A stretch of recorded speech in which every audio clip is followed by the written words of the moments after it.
Happy God First Morning, everyone. Sabi ho ni Sister Cecilia at si Sister Elizabeth. Blessed God First Morning po. Marami pa pong mga nagko-comment diyan. At ganoon din ho dito sa ating Zoom. May mga Happy God First Morning po. Sabi ni Ma'am Medita and po, happy good first morning po sa lahat. May heart react pa. Ayan po. Atin pong pagpatuloy mga kapatid ang ating pag-worship ngayong God First Morning. Yan po. Amin pong hinihiling kung meron po kayong Bible sa Proverbs 28, babasa lang ko tayo ng 2 or 3 verses. Yan po. Akin po babasahin sa Proverbs 28 verses 2, 3, and 4, and 5. For the transgression of a land many are the princes thereof, but by a man of understanding and knowledge the state thereof shall be prolonged.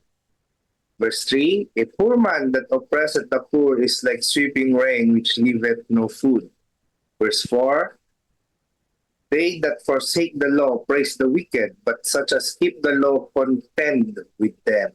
Verse 5, evil men understand not judgment, but they that seek the Lord understand all things.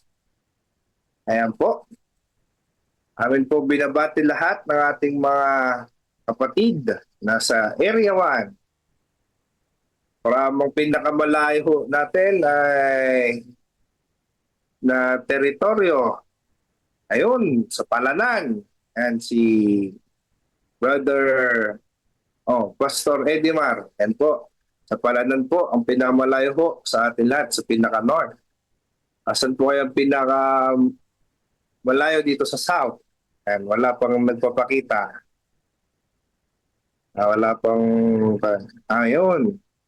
Complete na ho. May Area 1, Area 2, Area 3, Area 4, Area 5. Maraming salamat po. Meron din po mga taga-office. Welcome po sa ating lahat mga kapatid sa umagang ito. Ayan, marami na pong mga nag-comment sa ating FB Live. Meron na tayong 8. At ganoon din po sa Zoom, meron dito po yung 18 na participants. Kaya pagpatuloy po natin mga kapatid, ang ating pag-worship ngayong umaga. Tayo po'y manalangin mga kapatid. Ang maraming Diyos na makapangyarihan po sa lahat. Maraming salamat po sa pag-gising po sa amin upang kami makapaglingkod po sa inyo at makatanggap ng mga pagpapala at biyayang mas spiritual. Maraming salamat po Panginoon sa mga biyayang pinagkaloob niyo sa amin. Maraming salamat po sa buhay na inyong pinagkatiwala.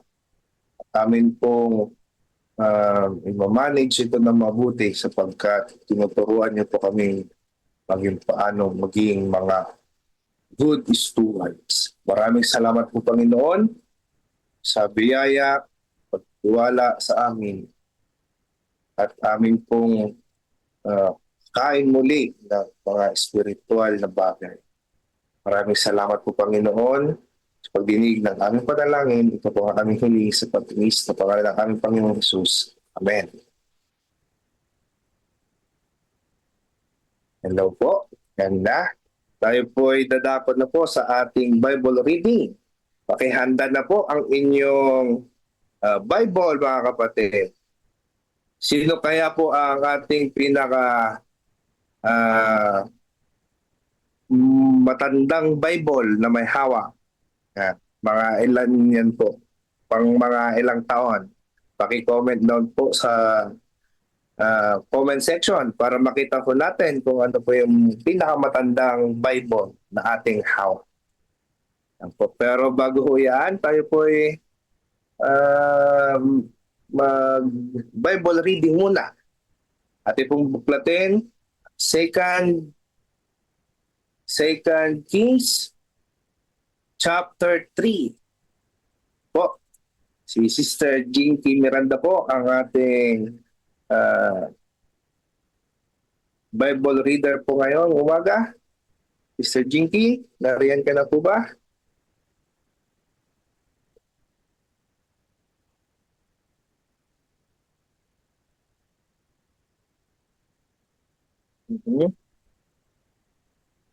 Okay, habang atin siyang hinantay mga kapatid.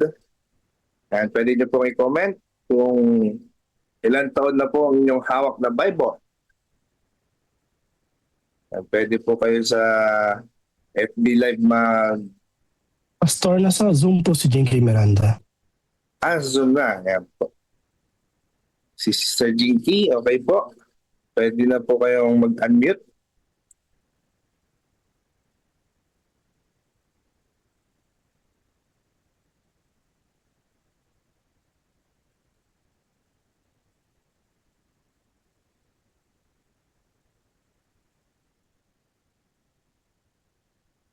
May mga 11 years na po.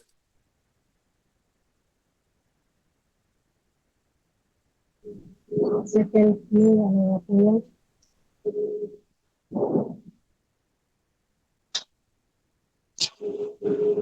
Jinky, simulan na po natin ang pagbabasa. Second King, ano nga po yan? Hindi ko po na ano. 2 Kings chapter 3 po.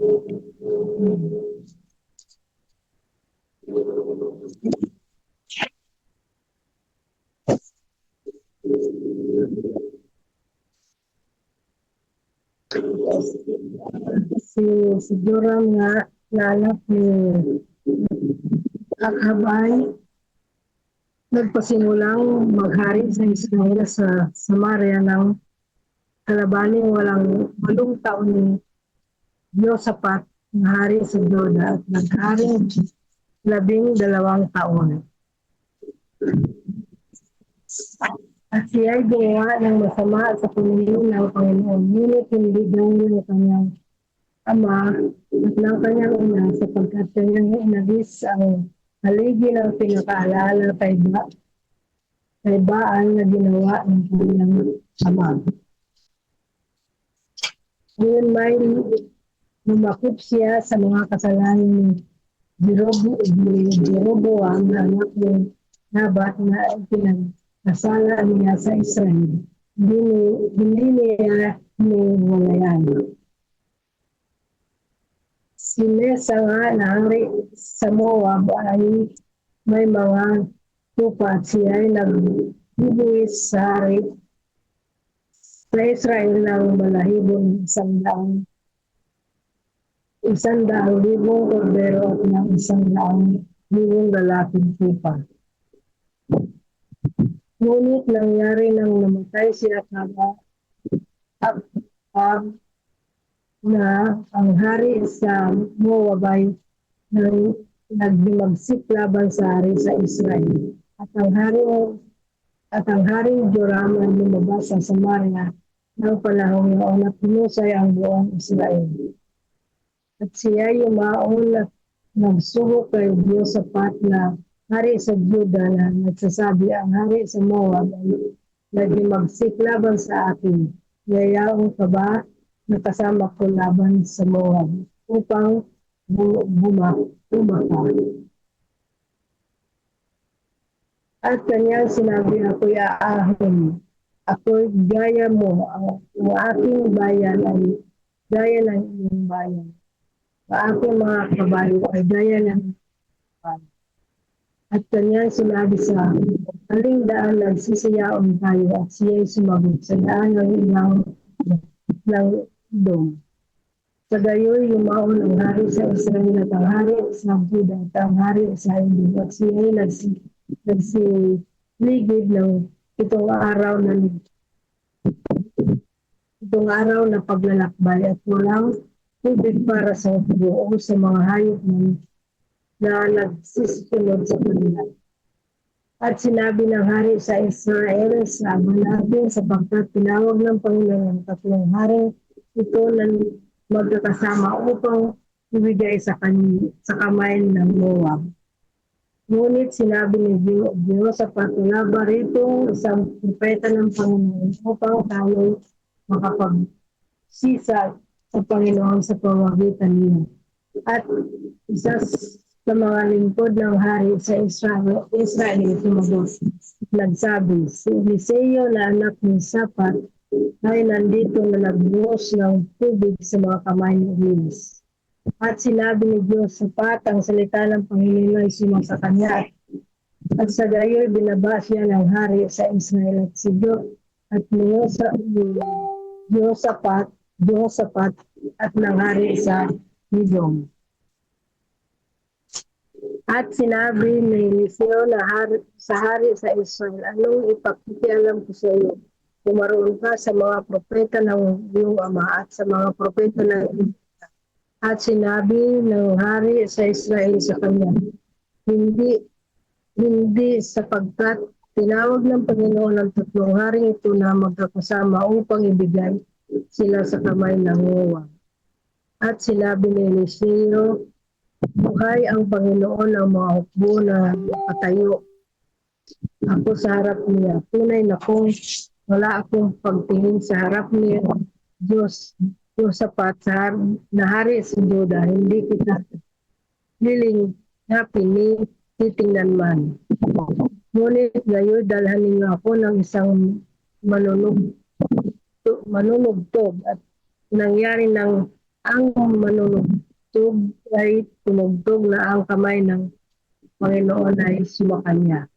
At kanya sinabi, ganito ang sabi ng Panginoon, ninyo ang libis na ito ng mga hukay. Sapagkat ganito ang sabi ng Panginoon, kayo hindi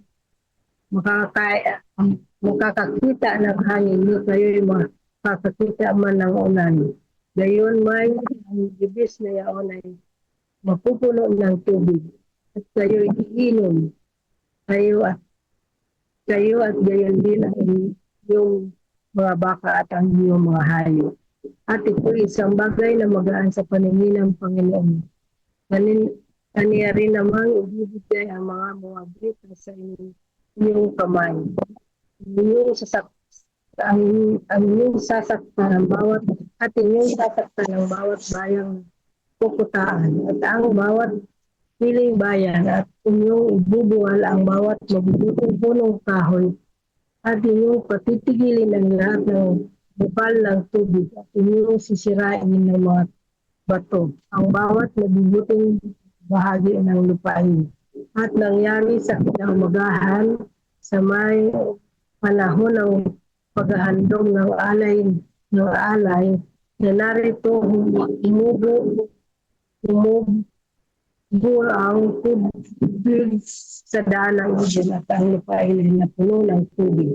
Nang mabalita niya ng lahat ng mga bita, ang mga hari ay nagsiahon upang magsilaban sa kanila at nagpipisan silang lahat ng makapagsasakbat ng sandata at hanggang sa katandaan at nagsitayo sa hangganan. At sila'y nagsibangong maaga ng kinaumagahan at ang araw ay suminag sa tubig at nakita ng mga Moabita ang tubig sa tapat nila na mapulang raya ng dugo at kanilang sinabi, ito'y dugo ng mga hari at walang pagsalang lipol at sinaktan ng bawat isa sa kanila ang niyang kasama.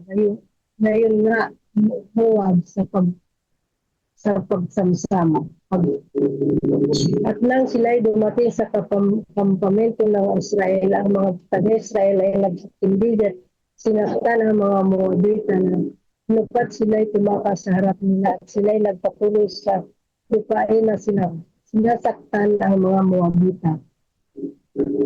At kanilang giniba ang mga bayan at bawat mabuting bahagi ng lupain ay naghagis ng bawat tao ng kanyang bato at pinuno.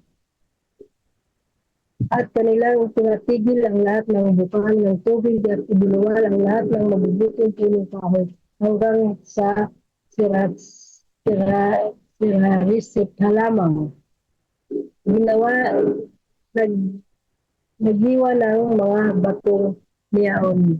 Ngayon may tinudpog ng mga maghilagpos at sinaktan. At nang makita ng hari sa Moab na ang pagbabaka ay totoong malala sa ganang kaniya ay nagsama siya ng 700 lalaki na nagsisihawak ng tabak upang dumalubong sa hari sa Edom. Ngunit hindi nila nagawa. Nang magkagayo, pinuha ang kanyang pinakamatandang anak na maghahari sana sa nakahalili niya at inihandog niya na pinakahandog sa nasusunugin sa ibabaw ng kuta. At nagkaroon ng malaking galit laban sa Israel at kanilang nilisan siya at bumalik sa kanilang bumalik sa Ayan po nawala po ang Amen. Amen. Amen. Amen. Salamat Yan po. po, nawala po. Salamat po, Sister Jinky, sa ating pagbabasa ng ating chapter of the day. The third chapter of 2 Kings. Ayun po, yung mga meron pong reflection ay pwede nyo pong i-comment sa comment section. At saka pwede nyo rin pong ilagay sa chat box natin dito sa Zoom meeting. Natin pong inanyayahan si Pastor Paulino. So Paulino, God first morning po sa inyo. Yan po. Happy God first morning po. Apo, sige po. Your time to shine po, Pastor. Ayan. So dito po sa ating reflection sa ating pong binasa sa chapter 2 ng Hari. 2 ng Hari chapter 3. Makikita po natin dito na mayroon pong apat na tanong na dapat nating sagutin. Ano po? Ang una ay ano nga po ba ang nangyari sa kasaysayang ito? Makikita natin mga kapatid na ang nabasa ay may kinalaman sa digmaan ng Israel at saka Moab. Ay ano nga ba ang nangyari? Bakit ganun ang sitwasyon? Kasi makikita natin na sa panahon po ni Ahab, ang Moab ay naging alipin po ng Israel. At dahil dyan, ay mabigat-bigat po ang kanilang ginagawa kasi sila po ay nagbibigay sa hari ng Israel ng 100,000 kordero. Napakarami po ito.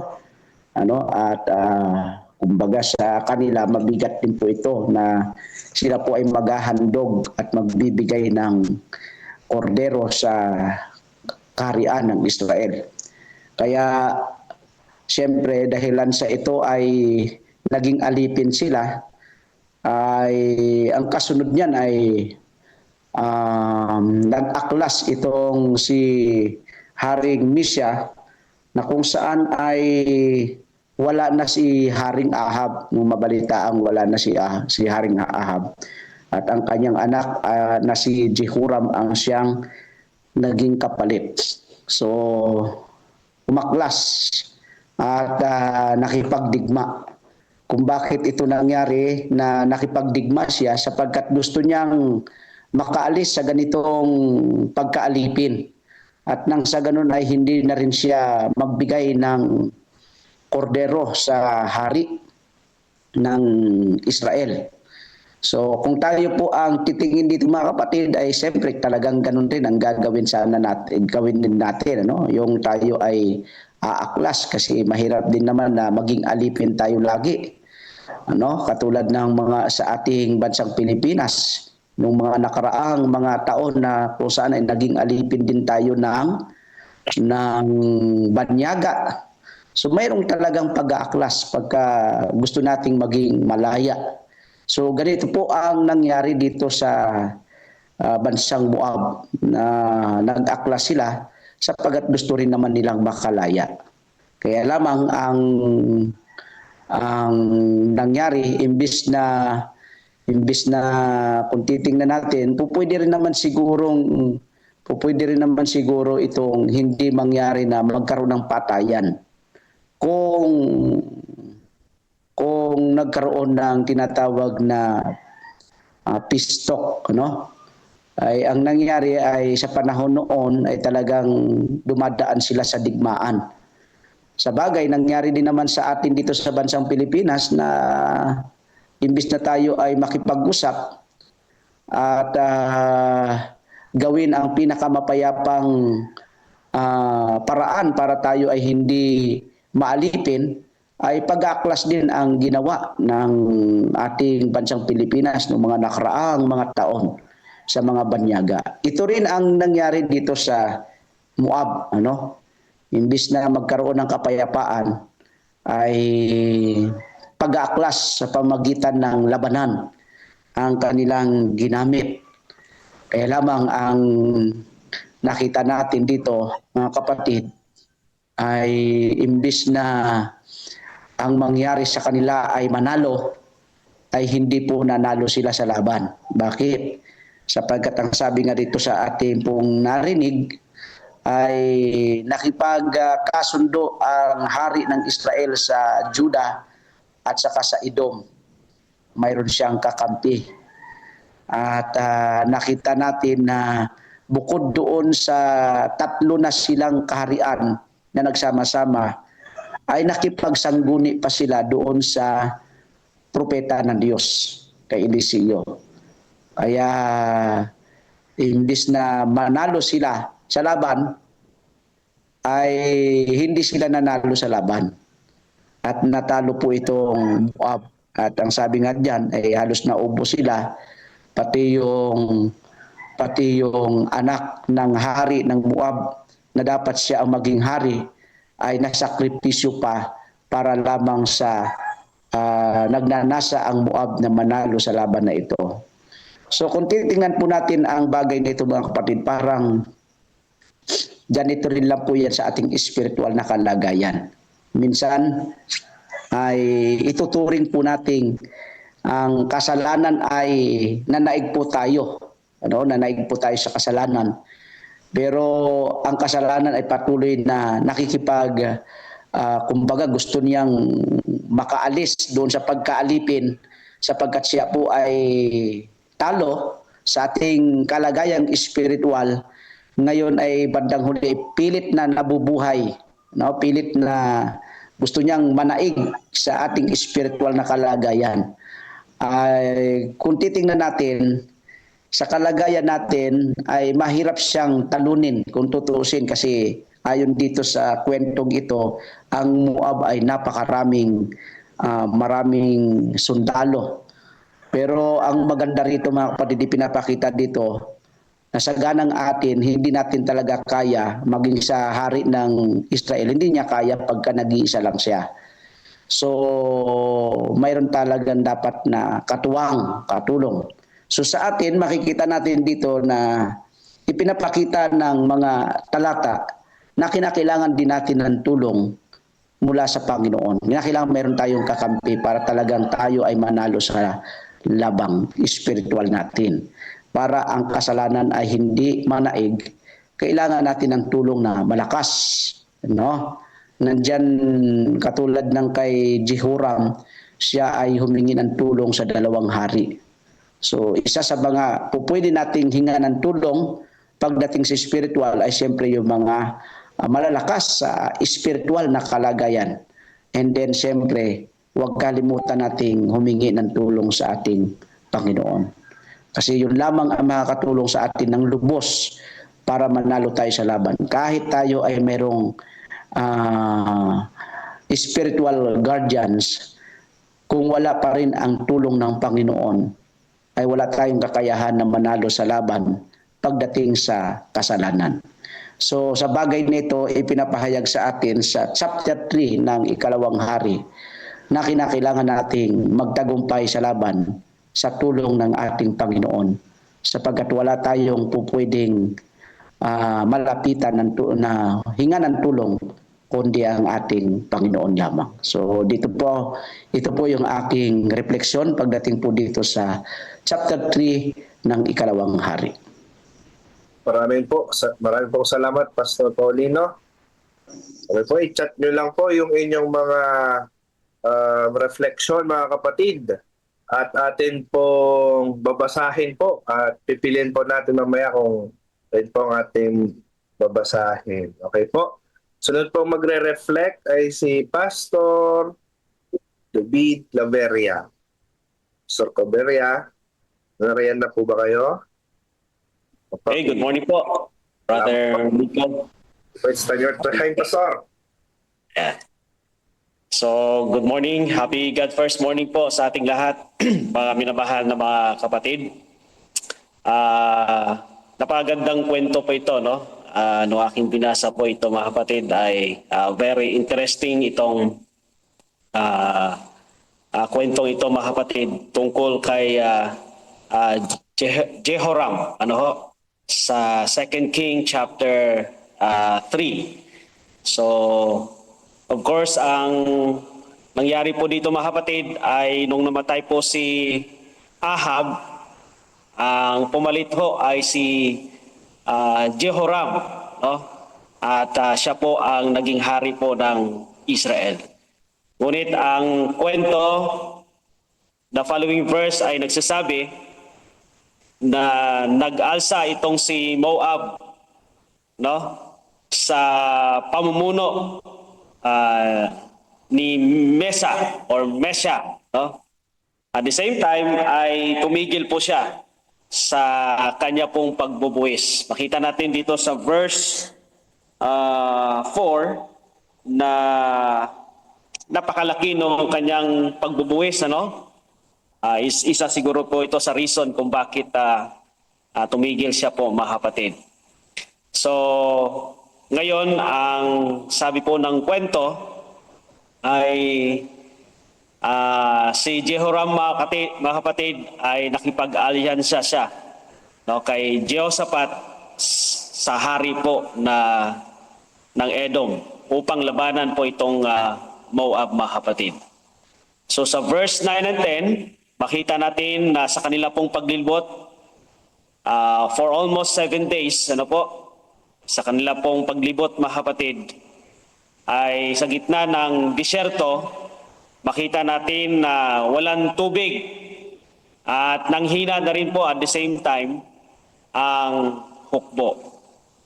Sa matuwid, sa verse 11 and 20, makita natin na hinanap po nila ang propeta at si Elisha ay nagbigay po ng mensahe mula sa ating pong Panginoon.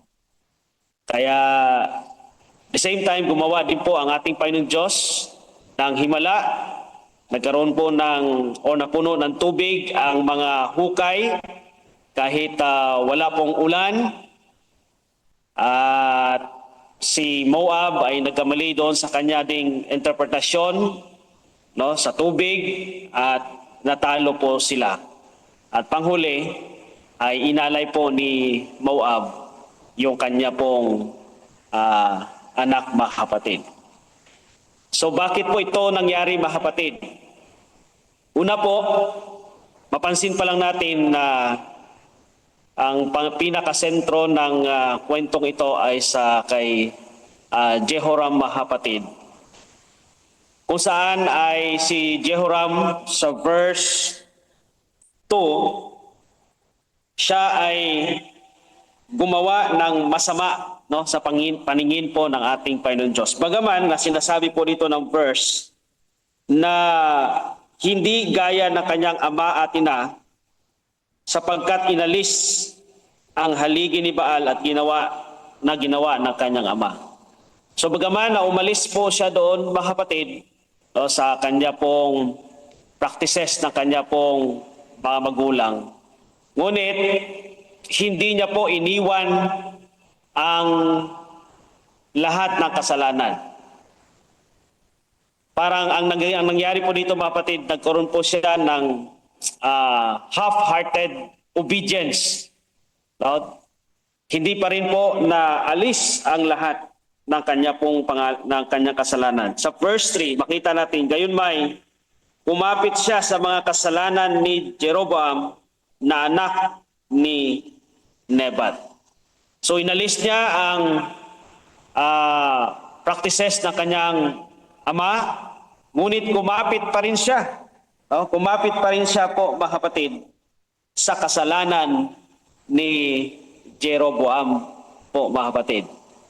So sa bagay na ito ay makita natin na ang kanya pong puso ay half-hearted sa pagsunod po sa ating pong Panginoon. At ang sabi po ng kwento ay inuna niya po, mga kapatid, ang pakipag-alyansa sa military instead na unahin po sana ang ating pong dakilang Diyos. Nakipag-alyansa muna siya kay Jehoshaphat, at nung pag-ikot nila ng within 7 days, wala na silang tubig, nanghina na ang hukbo. Bago sila lumapit, nagtanong kung sino ba ang propeta sa Israel, mga kapatid. Ngunit, of course, napakabuti po ng Diyos sa pamagitan po ng propeta Eliseo, mga kapatid. At pinakinggan sila ng Diyos, at ang sabi po ng kwento ay nagkaroon po ng tubig para po sa kanila, mga kapatid, kay Jehoram at ganoon din kay Jehoshaphat, mga kapatid. So ano po dapat ang mangyari, mga kapatid? Una po, mga kapatid, ay dapat unahin ang Diyos bago ang lahat. Ano po? Ang kwento ay nagsasabi sa atin na si Jehoram ay nakipagpulong muna siya, inipon muna niya ang hari bago ang ating pong Panginoon Diyos. So una po dapat, ang mangyari po dapat, mga kapatid, ay unahin dapat po nila muna ang Diyos. Bago pumasok sa isang panukala o katulad nito na digmaan, dapat po sana ay unahin nila ang Panginoon Diyos. Unahin muna nila ang ating Panginoon Diyos. Kaya sabi po sa Proverbs chapter 3 verse 5 to 6, makita natin yung napagandang verse na ito na sinasabi doon na in all thy ways acknowledge Him. In all thy ways acknowledge Him. Dapat unahin ang ating Panginoon Diyos. At ang pagsunod po sa ating Panginoon Diyos ay hindi dapat kalahati. Kapag si Jehoram dito, mga kapatid, bagaman na isinuntabi niya ang practices na kanyang ama, ay kumapit pa rin siya sa kasalanan ni Jeroboam, mga kapatid. So ano po ang ating response? Una ay yung tinatawag nating compromise, mga kapatid. Sa bagay na ito ay malaking influence ang kompromiso. Pangalawa ay yung tinatawag nating half-hearted heart. Ang dapat ay buong-buo ang ating puso sa pagsunod sa ating pong Panginoon Diyos. Kapag may problema, anuman ang ating mga pagsubok sa buhay, anuman ang ating magiging karanasan, anuman ang ating challenges, ay ang pinakauna ay ang ating pong paglapit sa Panginoon Diyos. Pinakamahalaga na ating pong ilapit ito sa ating Panginoon Diyos. Siya po ang nakabatid ng lahat. Siya po ang ating pag-asa po, mga kapatid, sa sanlibutan ito. No? Siya yung ating kakapitan.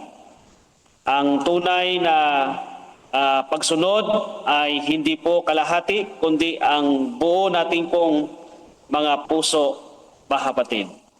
So sa panghuli po, mga kapatid, kapag tayo po ay nasa disyerto ng ating buhay, ito man ay mga challenges, mga pagsubok, mga problema na ating naranasan, ay tayo po ba ay naghuhukay ng malalim na panampalataya at pagsunod sa ating Panginoon Diyos. Nawa, Sa kwentong ito ni Jehoram mga kapatid, ay patuloy tayong magtapat sa Panginoon Diyos. Tayo ay patuloy na sumunod ng buong buo ng ating puso sa ating pong Panginoon Diyos. Piliin natin ang ating Diyos ng buo sa ating pong mga puso at tayo po ay magtiwala sa Kanya. Sapagkat una-una, ang Diyos ay buong tapat na tayo po ay Kanya pong inibig mga kapatid. Buong tapat na siyang nagbigay ng Kanya di pong buhay sa atin.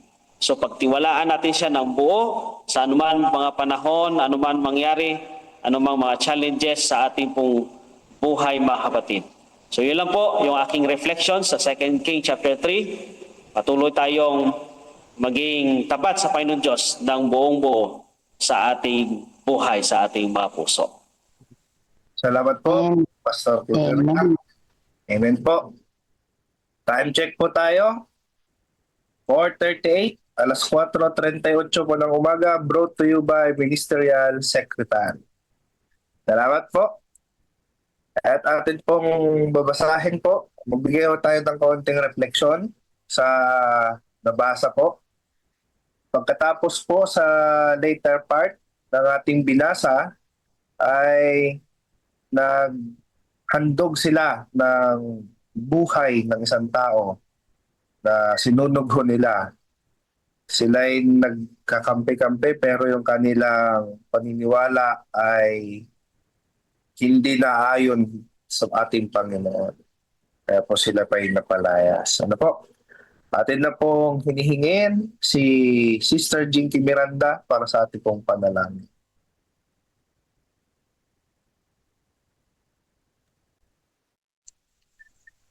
Father in Heaven, maraming salamat po sa umagang ito na muli kami po ay nagkasama-sama dito sa platform na ito upang mag-aral ng inyong mga salita. Maraming salamat po, Panginoon, sa buong magdamag at muli ay binangon niyo po kami sa aming mga higa na ligtas at malakas ng pangangatawan. Maraming salamat po, Panginoon, sa mga kabutihan at biyayang pinagkaloob po sa bawat isa sa aming Panginoon. Dalangin ko po nawa ingatan niyo po ang bawat isa sa amin sa araw na ito, Panginoon, at ipagpatawad niyo po ang aming mga kakulangan, mga pagkakasala sa isip, man sa salita o sa kapit. Panginoon, ang aking samot dalangin sa banal na pangalan ni Jesus na aming tagapagligtas. Amen. Amen. Amen.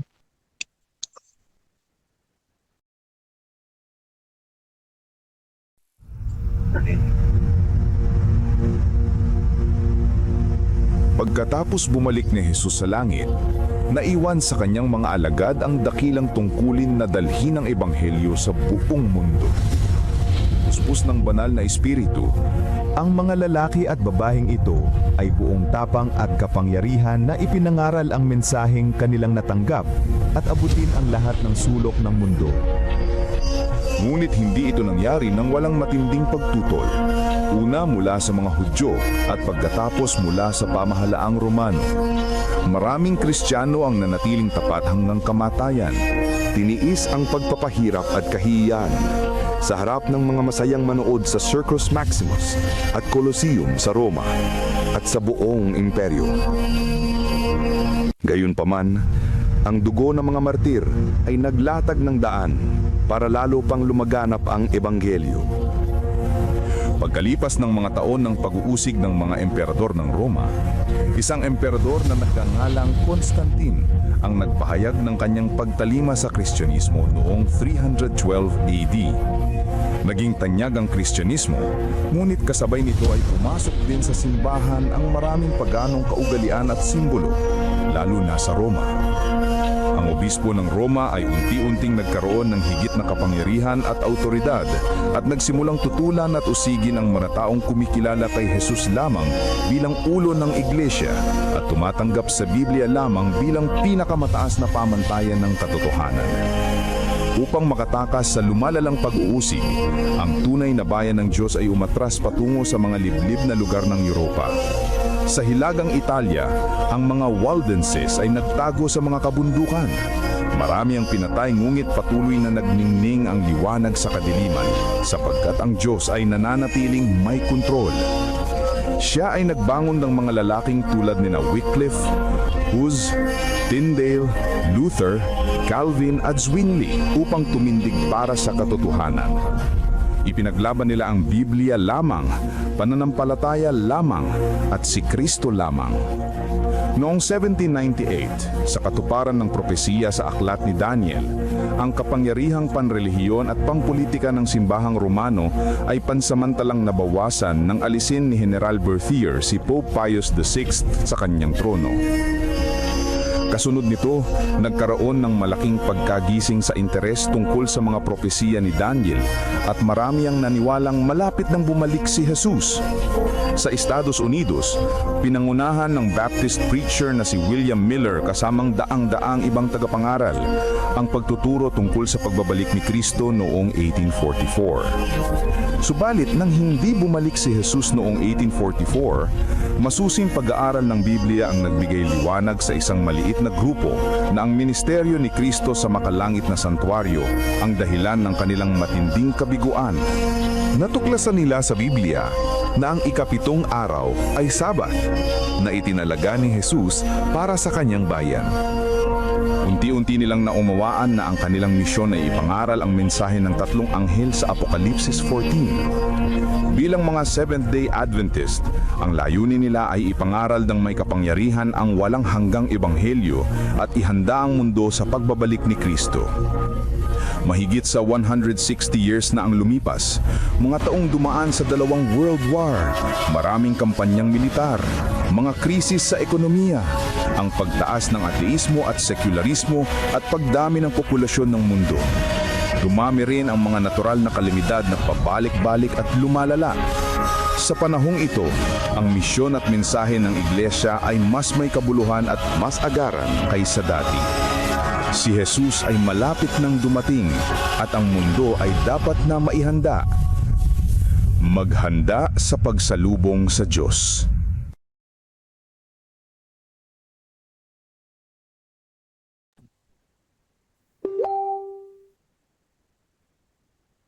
Good morning po ulit sa ating lahat mga kapatid.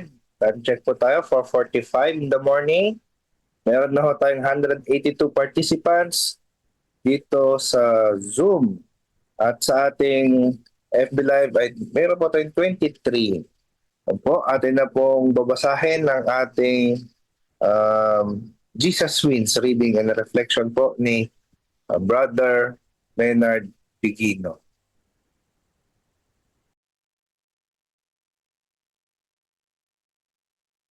God first morning po sa ating lahat. Ngayon po ay February 26. Ang ating pong babasahin sa Jesus Win, ang pamagat ay ang kanyang pagkakaloob. Ang talata po ay masumpungan sa Gawa 3:8. Siya ay lumukso, tumayo at nagpalakad-lakad. Pumasok siya sa templo kasama nila. Lumalakad, lumulukso at nagpupuri sa Diyos. Nakatanggap ka na ba ng higit pa sa iyong inaasahan? Ipinagdiriwang namin ang aking karawang kasama ng aking pamilya. Matapos ang masarap na hapunan, binuksan ko ang mga regalo. Isa sa mga regalo ay isang maliit na dilaw na laruan na kutsi na talagang nagustuhan ko dahil gusto kong bumili ng katulad na tunay na kutsi. May mga sobre na nakalabit sa bumper ng kotse. Nang binuksan ko ang mga ito, natagpuan ko ang mga tseke sa loob na nagkakahalaga ng malaking halaga na sapat upang ipagpalit ang aking lumang kotse at bumili ng bagong kotse na kailangan ko. Wala akong masabi. Sa Gawa 3, may isang tao na nakatanggap ng higit pa sa kanyang inaasahan. May kapansanan siya mula sa kanyang kapanganakan at namamalimos para sa kanyang kabuhayan. At may isang lalaking lumpo mula sa pagkapanganak ang noon ay ipinapasok. Araw-araw siya ay nilalagay sa pintuan ng templo na tinatawag na maganda upang manghingi ng limos sa mga pumapasok sa templo. Sa talatang 2, pagpunta sa templo ni Pedro at ni Juan sa templo sa oras ng panalangin at humingi ang lalaki ng limos. Tumingin si Pedro sa kanya at sinabi, "Tingnan mo kami." Talatang 4. Tiyak na tumingin ang namamalimos sa kanila agad. Marahil ay umaasang makatanggap ng malaking regalo, ngunit nabigo ang kanyang pag-asa sa mga unang salita ni Pedro. "Wala akong pilak at ginto," sa talatang 6. O talaga, ngunit ang nasa akin ay siya kong ibibigay sa iyo. Sa pangalan ni Jesucristong taga Nazaret, tumayo ka at lumakad. Sa talatang 6, sandali, ano to? Ito ay higit pa sa kanyang inaasahan. Makakalakad siya at iyon ang unang regalo na natanggap niya sa pangalan ni Jesus. Ngunit mayroong panghigit sa unang pagkakataon sa kanyang buhay. Pumasok siya sa templo na nakaranas ng Diyos na hindi niya panaranasan noon. May siyam na pintuan patungo sa mga panloob na bulwagan at ang isang pilay ay hindi makapagpatuloy sa lagpas sa bulwagan ng mga hinti. Ang pangalan ni Jesus ang naging kanyang pasaporte upang makapasok sa templo, lumalakad, lumulukso at nagpupuri sa Diyos sa talatang 8. Namangha ako kung paanong nagbibigay ang Diyos ng higit pa sa ating hinihiling o inaasahan. At ang kanyang pinakamalaking pagkakaloob ay ang ating agarang pagpasok sa presensya ng Diyos sa pamagitan ng pangalan ni Jesus. Hebrews 10:19-22. Gaano man katindi ang pinsanang emosyon at espiritual sa buong buhay natin. So yan po yung ating reading sa Jesus Win, ang pamagat ang kanyang pagkakaloob. Maganda po yung kwentong ito mga kapatid. Sa banal na kasulatan, marami po tayong mababasa ng mga Bible character at experience nila sa kabutihan ng Diyos, na yung kanilang hinihingi ay higit pang ibinibigay ng Diyos sa kanila. Katulad ng kwentong ito.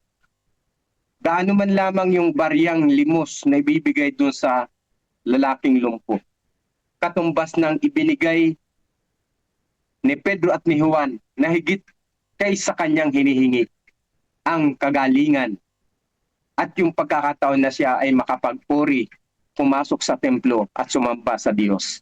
So, sa matagal at mahabang panahon na siya ay naandun lang sa pintuan, hindi makapasok dahil sa kanyang karanasan ng pagkalumpo, hanggang dun lang yung kanyang kakayanan. Pero nung dumating sa kanya at biyaan siya ng kaloob ng Diyos sa pamagitan ng mga alagad ni Kristo, ang taong ito ay nakasumpong ng higit pa sa kanyang inaasahan. Sa Bible mga kapatid ay mayroon ding mga binabanggit na iba pa maliban dito sa binanggit ng gawa. Naalala po natin ang karanasan ni Haring Solomon nung siya po ay bata pa. At humingi siya sa Diyos ng karunungan upang kanyang mapangasiwa ng maayos ang bayan ng Israel bilang hari. Pero ang ibinigay ng Diyos, hindi lang ang karunungan. Idinagdag ng Diyos yung kayamanan at katanyagan. Yan po kaya ang ibinibigay ng Diyos sa atin ay higit pa kaysa dun sa ating inaasahan. So ito yung magandang karanasan na kapag ang tao ay nasa Diyos, expect the unexpected mga kapatid. Kasi ang Diyos ay palaging naglalaan ng higit pa kaysa inaasahan natin. Ganyan kabuti ang Diyos sa buhay natin. At ganyan ang kanyang malasakit. Higit sa inaasahan natin, higit sa iniisip natin ang kanyang malasakit para sa ating pong lahat. So, ang kanyang pagkakaloob, ang sabi ng Gawa 3:8, siya ay lumukso, tumayo at nagpalakad-lakad, pumasok siya sa templo, nakasama nila, lumalakad, lumulukso at nagpupuri sa Diyos. Happy God first morning po sa ating lahat. Salamat po, Father Menard. Amen. Mag-pray na rin ho tayo. Amen. Lord, Tayo po ay manalangin. Binabalik po namin ang papuri sa inyo, Ama naming banal, sa mga oras na ito. Ang iyong kagandahang loob at dakilang pag-ibig na amin pong patuloy na nararanasan. Ang iyong biyaya ay sapat at higit kaysa amin pong tinatanggap. Hindi laang sa mga material, pinansyal, higit sa lahat sa espiritual. Ang kabuuan ng aming hong pagkatao ay inyong nilulubos para ma-enjoy po namin ang kagandahan ng kabanalan at ma-enjoy po namin ang isang relasyong lumalago araw-araw. Harinawa ang mga kaloob na ito namin pong nararanasan ay gamitin lamang sa ikapagpapalaganap ng iyong kaharian at sa ikaluwalhati ng iyong banal na pangalan at sa ikatatatag ng amin ng pananampalataya. Nawa po sa maghapong ito, baunin namin ang iyong mga pangako, ang pakiksama ng Banal na Espiritu upang kami tulungan, paalalahanan at i-guide sa matuwid na landas, kasama ng pag-iingat ng iyong mga piling anghel sa aming pong gagawing paglalakbay, sa aming pong pakikitungong gagawin sa aming kapwa, mula sa aming mga pag-iisip, panatakilos at gawa at mga pagpapasyang gagawin mula sa mga simple at maliit na bagay. Mahayag nawa po kayo upang wag po kaming makagawa ng anumang kasamaan laban sa inyo at nang ma-enjoy po namin ang kagandahan ng kabanalan at ang kapayapaan ng pananampalataya at pagtatapat sa inyo. Mahabaging Diyos, pagpalain ang God First Morning at ang lahat ng mga kapatid na nag-a-attend at ganun din po yung nangangasiwa sa bawat programa. At nawa sa patuloy pa po namin pagsasama-sama sa platform na ito'y mga siwa't mahayag po kayo upang ang bawat isa'y mapagpala muli at kami ay patuloy na lumago at maranasan namin ang sapat na biyaya para sa aming pong paglago. Ang lahat ng ito'y aming inihil, pati na po ang paghingi ng kapatawaran sa aming mga pagkukulang at pagkakasala.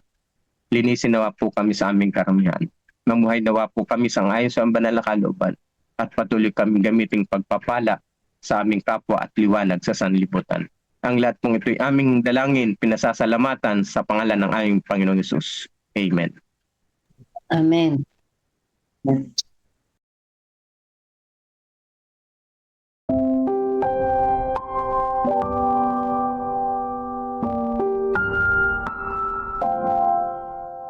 Wala ka bang ng anuman o ng lahat? February 14. Offertory Reading Devotional.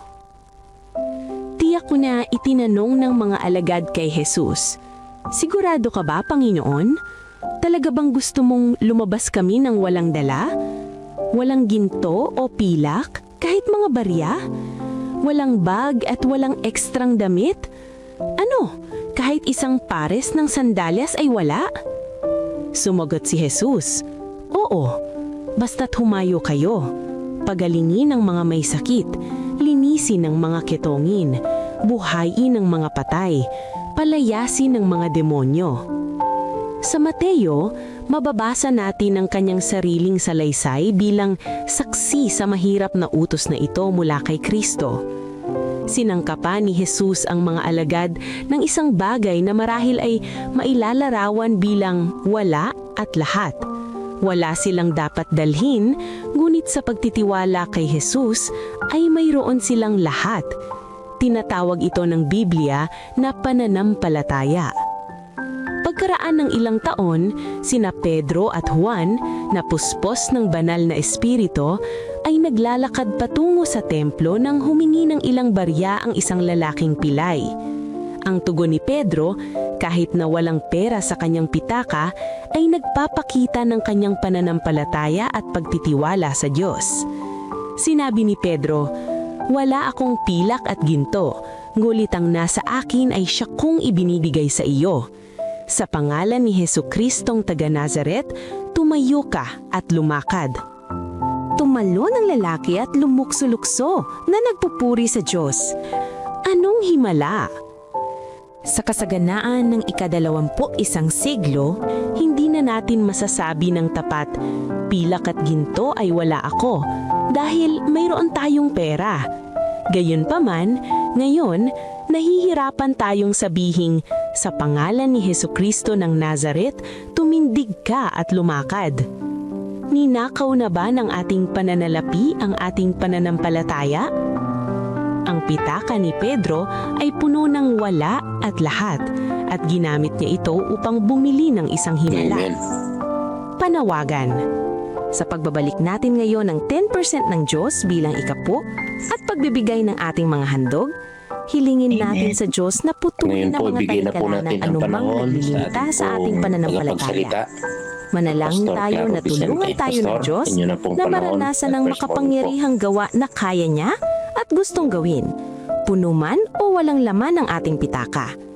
Salamat sa inyong matapat na pagbibigay ngayon.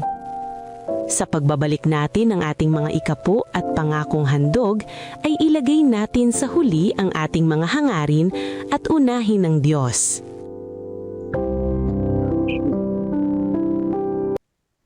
Amen. Amen. Amen. Amen. Amen. Amen.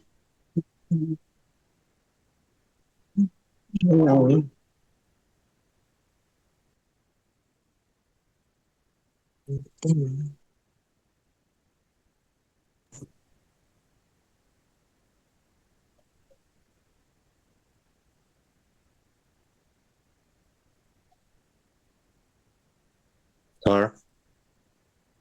Pastor Claro, inyo na po ang panahon. Ako na ba? Opo, Pastor. God first morning po, Pastor. Sige, mag-share na akong slide. Opo, thank you po.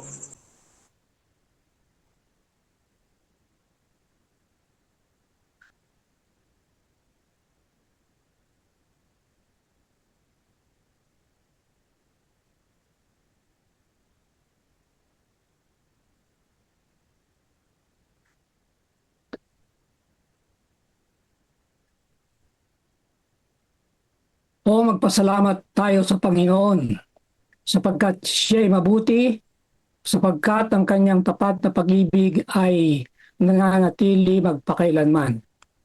Awit 106, talatang 1. Sa panahon ng mahaba kong pagsiseminar, panaka-naka ay naimbitahan ako na magsalita sa araw ng Sabat na hindi seminar. Sa panahong ganito ay stewardship pa rin ang aking daladala. Kaya nakaupo ako ng maraming mga sermon at pasimula ngayon ay isi-share ko sa inyo ang laman ng aking file folder. So ito ay siguro aabot ng mga 2 buwan. Bago tayo tumala o tayo muna ay manalangin. Ama namin, ang kalooban mo ay ituro sa amin at tapat ang puso namin na ito'y susundin. Turuang maglingkod ng buong taimtim o Panginoong Diyos. Buong puso ilaan, pupurihin, dakilain. Amen. Amen. Noong nakaraang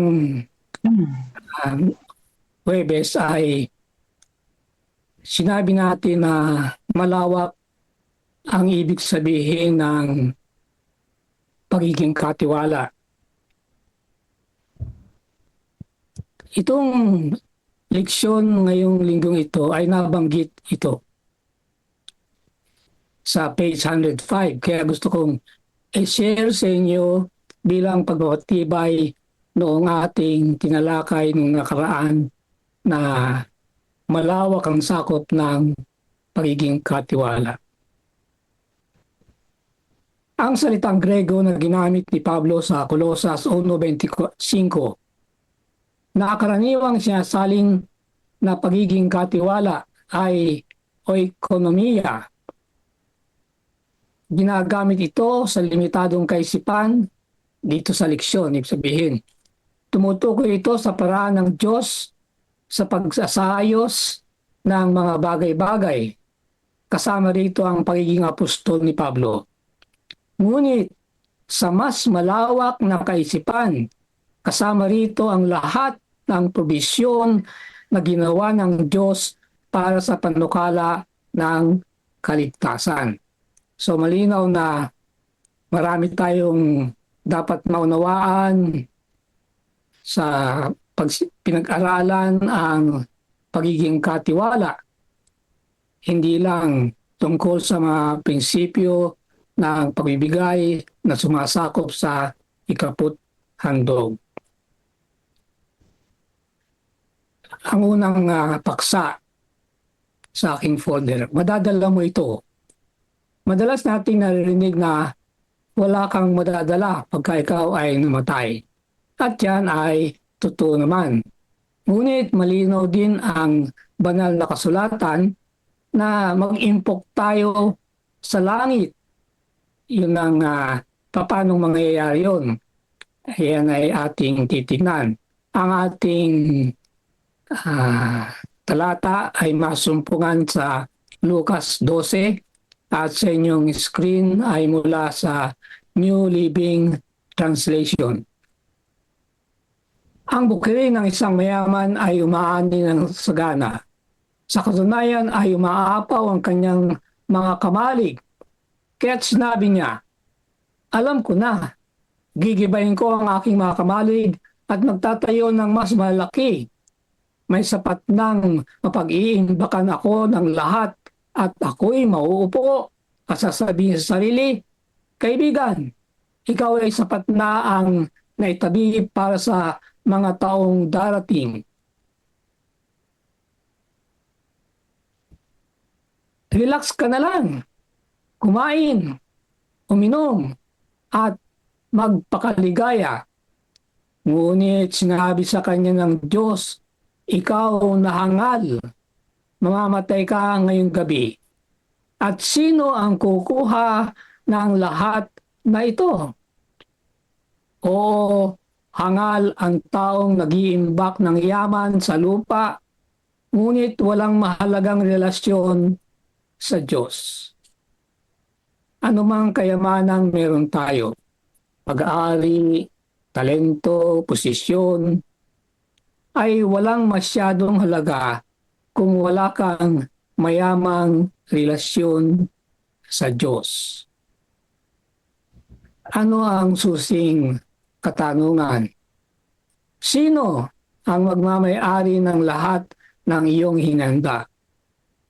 Ang pagmamay-ari ay nagpapahiwatig ng dalawang bagay. Una, pagtataglay o possession o paghahawak. Hindi naman kinakailangan na aktual na nasa kamay, kundi basta't kinikilala ikaw ang may-ari. Halimbawa, ang pera na nasa bangko.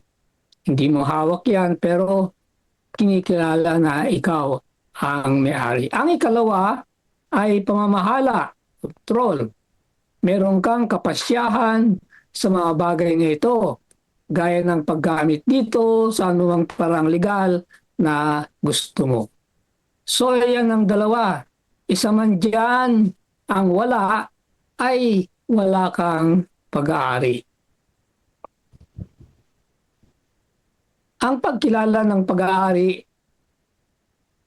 ay nakadepende sa pagkilala ng iba sa karapatan ng pagmamay-ari. May mga halimbawa tayo na nagpapakita ng katotohanan ito.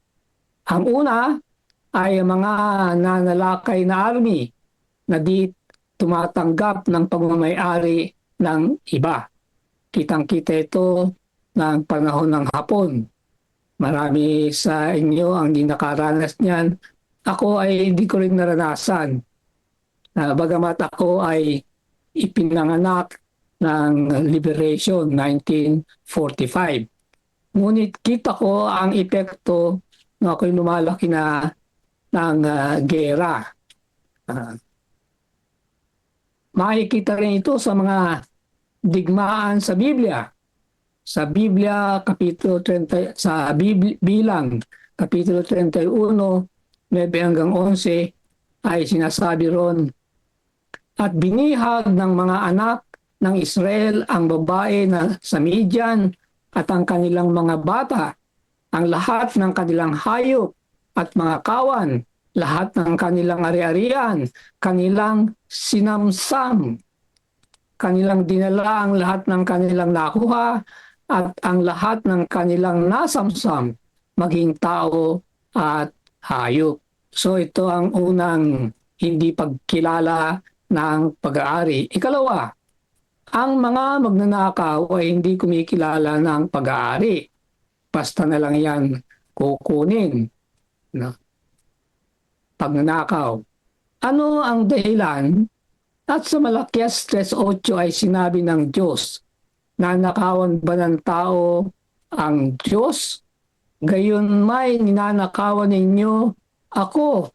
Ngunit inyong sinabi, paano ka namin ninanakawan?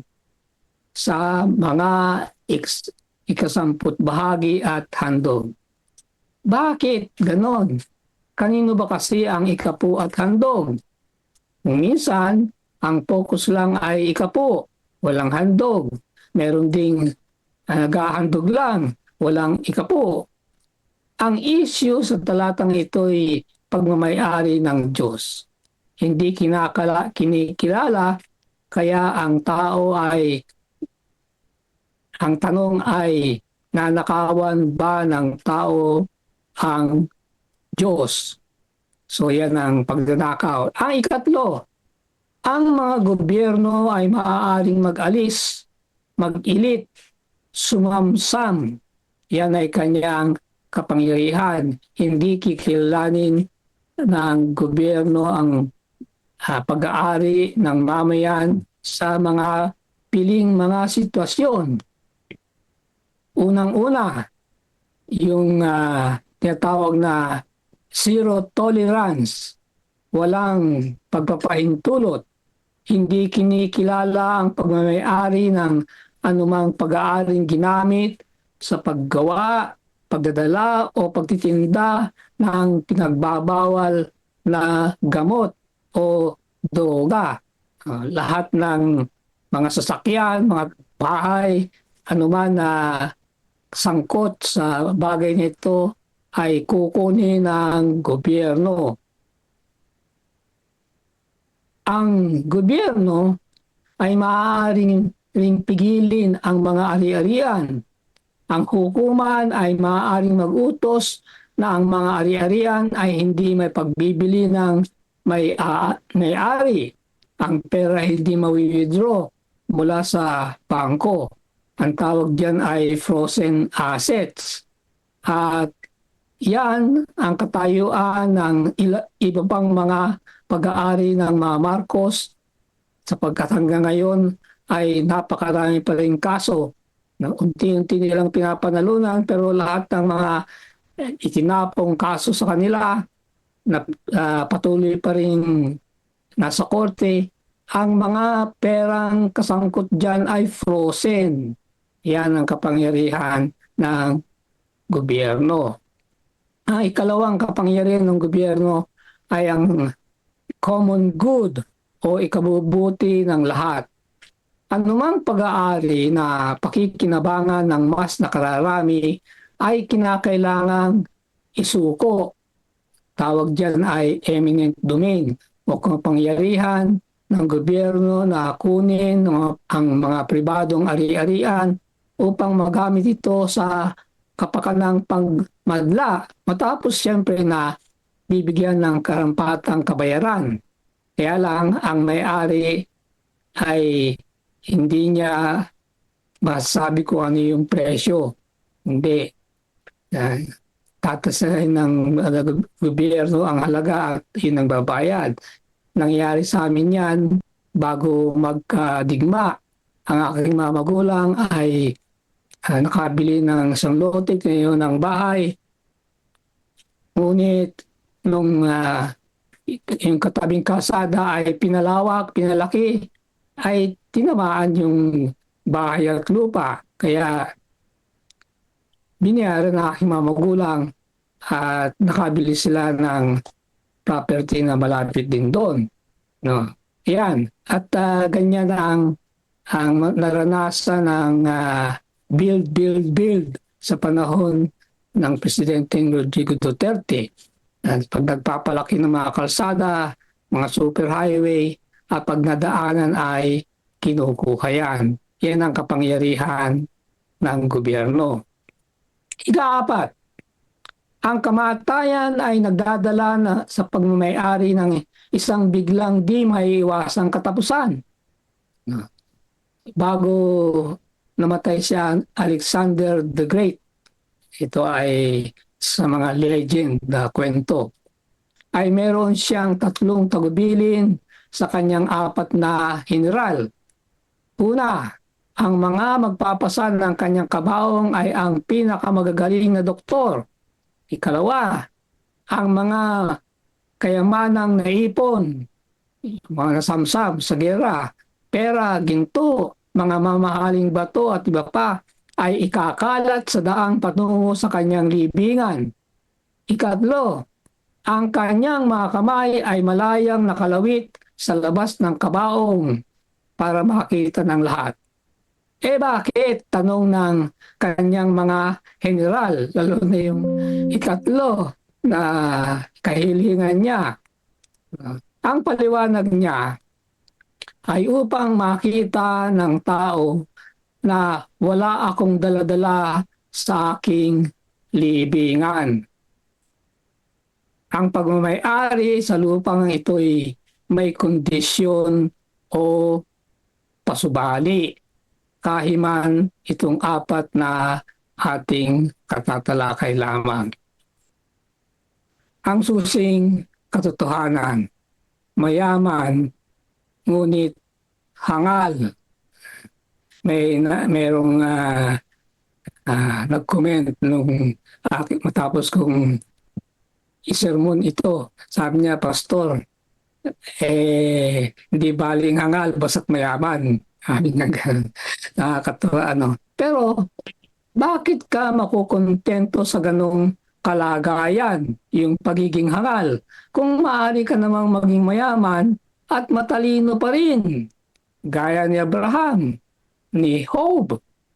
Bakit ba tinawag na hangal ang lalaki sa kwentong binasa natin? Hindi niya kinikilala kung sino talaga ang may-ari ng bukiring sinaka niya o ng masasaganang bunga nito. Hindi ang pag-aari ang problema, sapagkat yung pag-aari, yung paghawak ng property, ito ay kinakailangan sa pagiging katiwala. Kung walang hinahawakan, paano ka magiging isang katiwala? Kaya ano talaga ang problema? Ang problema ay ang saloobin tungkol sa pagmamay-ari.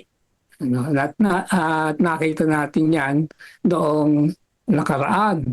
Pinakita ko sa inyo ang iba't ibang saloobin ng tao na sinasabi na ang Diyos ang may-ari ng lahat, pero ang kilos naman ay hindi.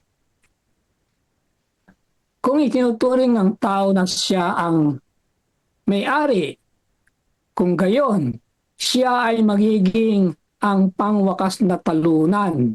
Bakit? Dahil hindi niya mapapanatiling permanente ang kontrol sa kanyang pag-aari. Ang iyong persa. Sa bandang huli, mapapasakamay ito ng iba. Kagaya na nga ng 4 na katayuang nakita natin kanina. Kung kikilalanin ng tao ang Diyos bilang may-ari, kung gayon, ang pakinabang ay walang hanggan. Una, ang kalamangan ng patuloy na direksyon sa pamamahala ng kanyang yaman sa pamamagitan ng patuloy na pakikipag-ugnayan sa may-ari. Pag hindi mo kinakilala yung may-ari, wala kang pakikipag-ugnayan sa kanya, walang tamang direksyon ang tatanggapin mo. Ang tanda ng tunay na pagiging katiwala ay ang isang patuloy na konsultasyon sa may-ari. lalong-lalo na yung perang hinahawakan natin na tayo ang nagmamanage. Ibig sabihin ay yung natira pagka ibinigay natin ng ikapu at handog. Sapagkat dun sa paggamit ng ikapu at handog ay wala naman tayong management dyan. Ang management ay dun sa natira. At doon tayo hahanapan ng Panginoon yung management na yan. Lalong-lalo na yung malaking gastusin. Ito ba ay naayon sa may-ari? Kaya kailangan ay patuloy na merong pag-usap sa may-ari sa panahon ng management niyan. Kasi marami talaga ang mga maling paggamit, maling management. Halimbawa, ginagawa ba natin ang konsultasyon tungkol kung may tayo bibilhin? Kung minsan ay ang mga bibilhin ay kailangan nga, ngunit sobrang mahal kahit meron namang mas mura. Bakit ba kasi bumibili ng sasakyang 2 milyong piso ang halaga, bagamat meron namang mga katulad na modelong na kakahalaga ng mas mababa? Kasi karaniwang na ito'y paraan ng pagpapakita sa tao ng yaman, display. Sabi ganun. May nabasa ko sa YouTube na kinument ng yan, sabi niya, habang lumalaki ang pera ay i-display ang perang yan na hindi naman talaga kanya. Ikalawa na benefit, tinatamasa ang kalayaan ng pagdidepende. May mga tumatawag dito na pamumuhay na walang stress. Tingnan natin yung mga bata. Sila ba ay nababalisa tungkol sa panalapi? Hindi. Wala silang problema dyan. Ganyan dapat din ang isang katiwala. Ikatlo, madadala niya ang kanyang pag-aari sa pamagitan ng pag-iimpok ng yaman sa langit, sa pamagitan ng pagiging mapagbigay. Mateo 6:20. Sinasabi ron ay, kundi magtipon kayo para sa inyong sarili ng mga kayamanan sa langit, na doon ang bukbok at ang kalawang ay hindi makapaninira at ang mga magnanakaw ay hindi rin makakapasok at makapagnanakaw. Ito ang diwa ng ating pag-aaral. Hindi naman talaga madadalang literal ang pera. Hindi.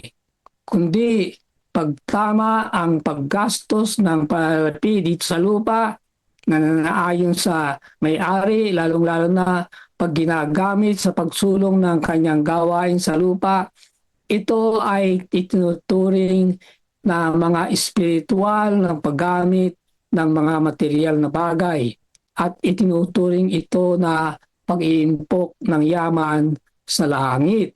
Sinasabi ng talata. Ikaapat, hindi ka mawawalan. Bakit? Hindi mawawala sa iyo ang hindi sa iyo. Ganun lang kasimple yan. Paano mawawala ang hindi naman sa iyo?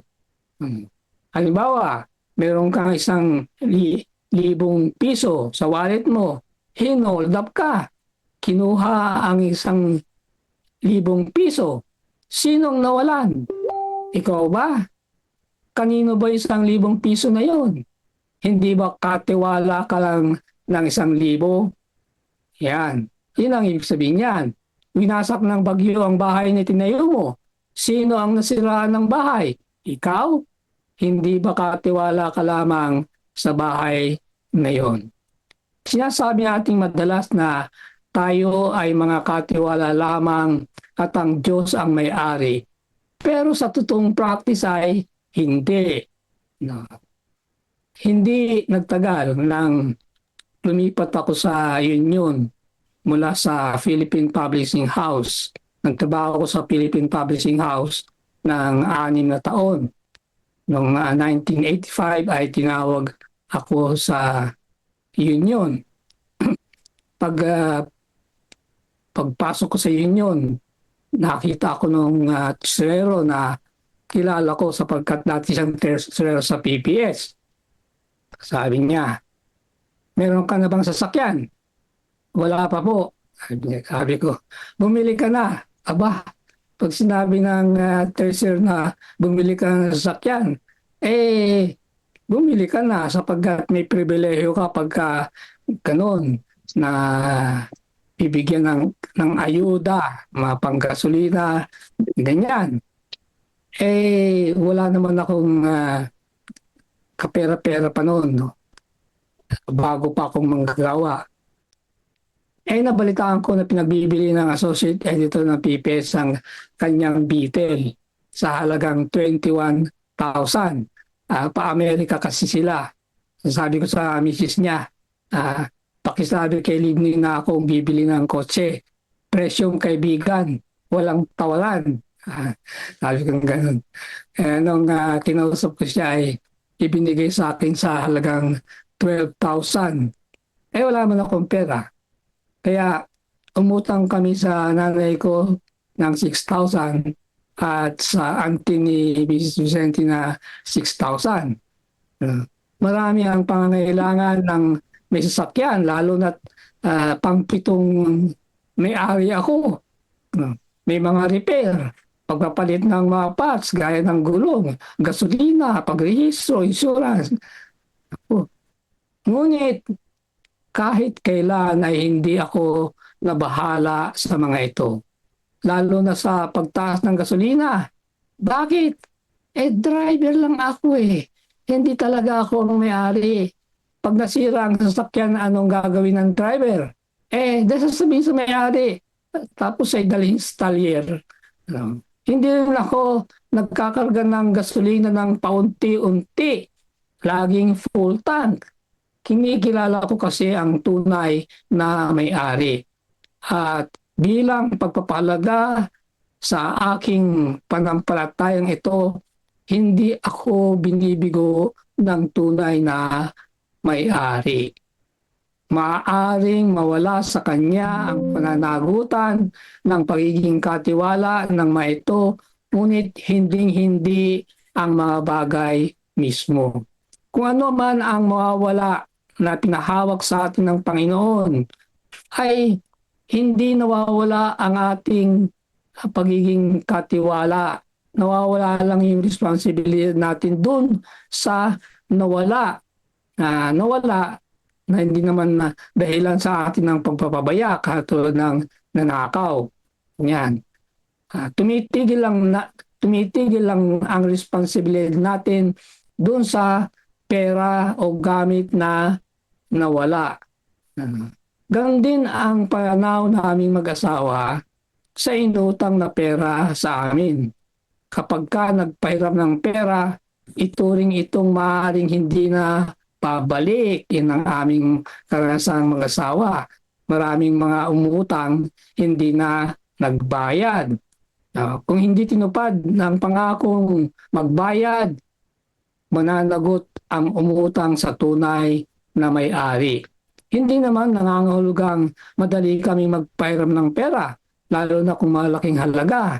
Pananagutan din namin sa may-ari kung hindi kami maingat.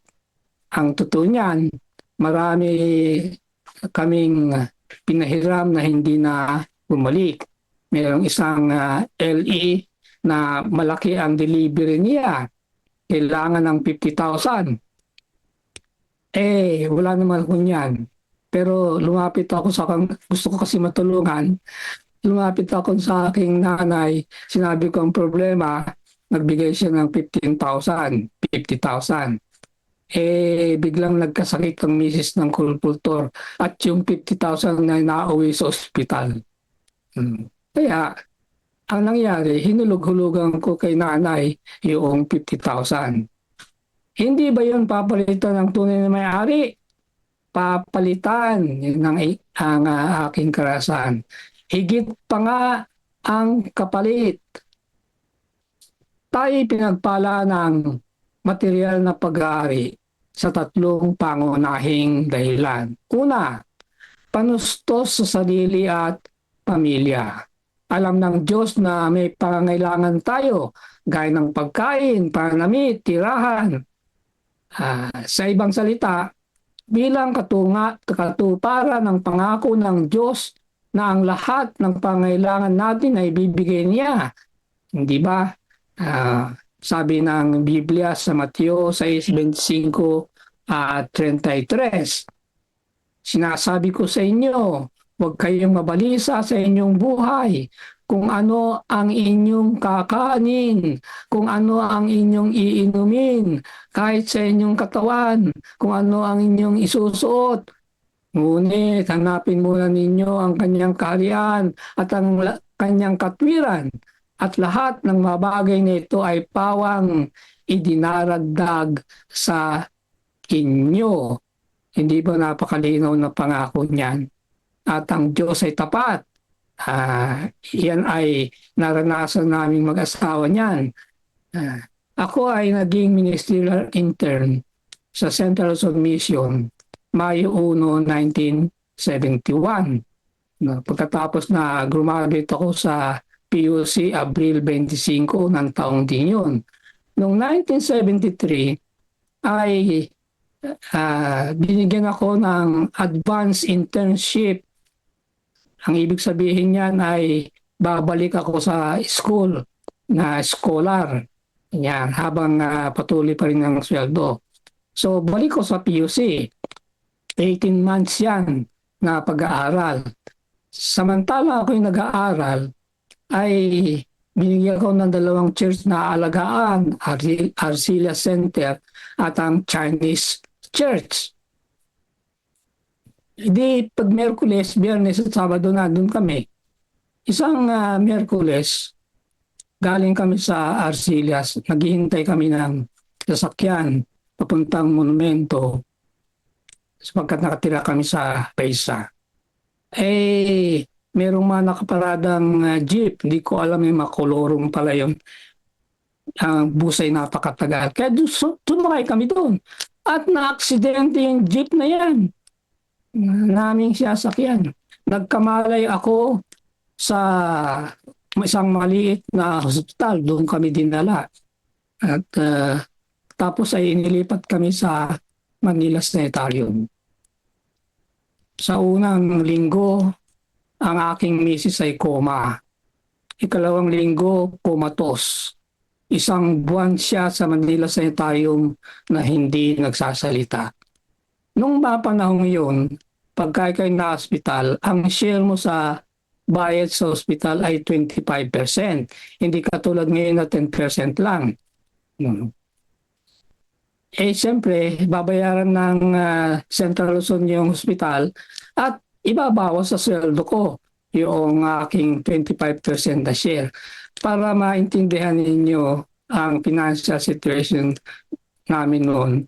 Nung ako'y nagpasimula magtrabaho 1971, ang sweldo ko isang buwan ay 300. So, 1973 na ito nung nangyari, nung na-aksidente kami. So, ma-imagine nyo kung magkano yung monthly na sweldo ko sa panahong ito. So, alam ko na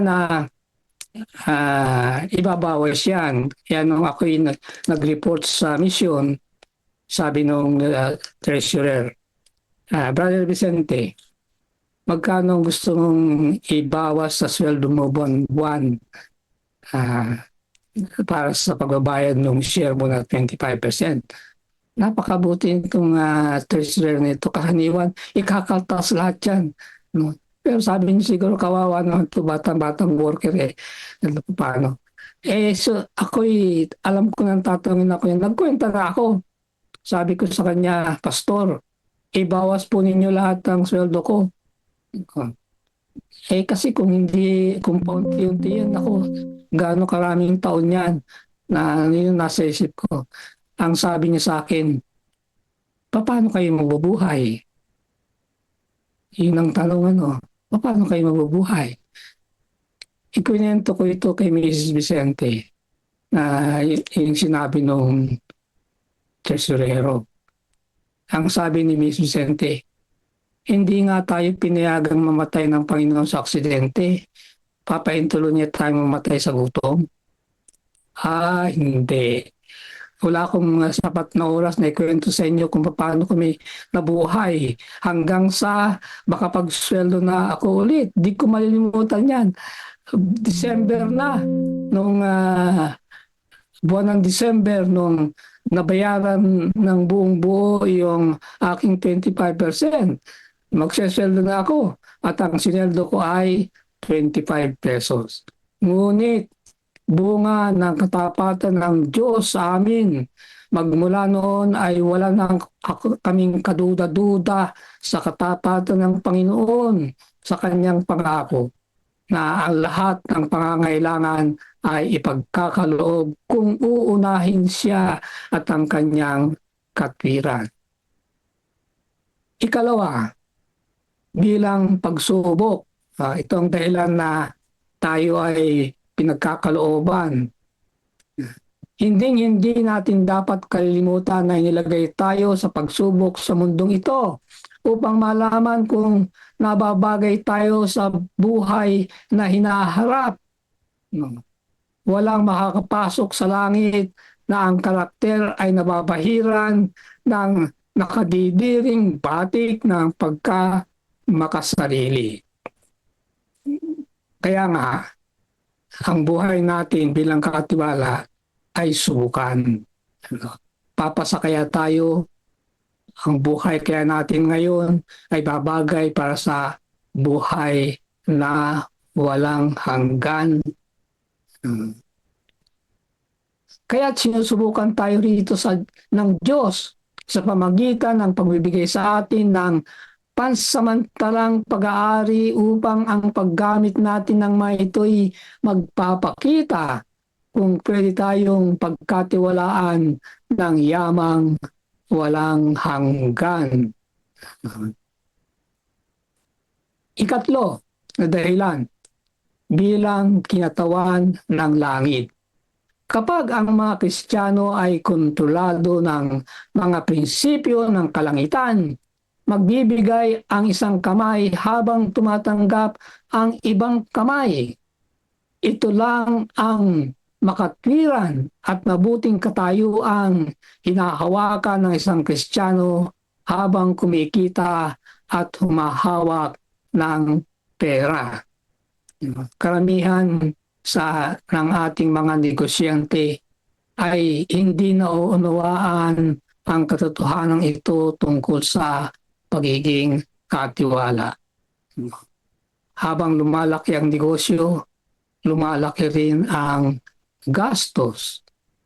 Bibili ng maraming bahay, maraming sasakyan. Ang marunong na mayaman.